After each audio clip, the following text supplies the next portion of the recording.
So here I've got my red cabbage liquid, nice purple. Put that out of the way and get my egg, which I'm going to crack open and then pour the liquid onto the white. So let's see what happens.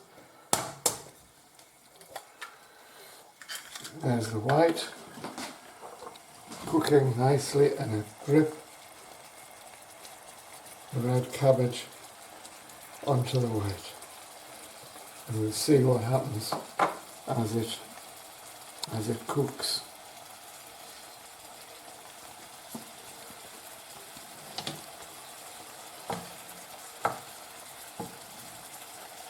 So is it going white or is it going green?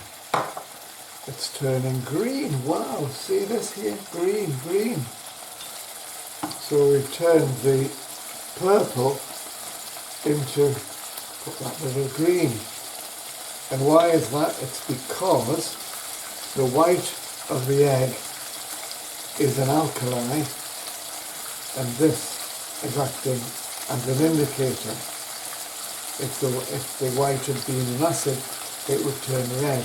But because it's an alkali, you can see we're getting a nice green egg being produced there with my bacon.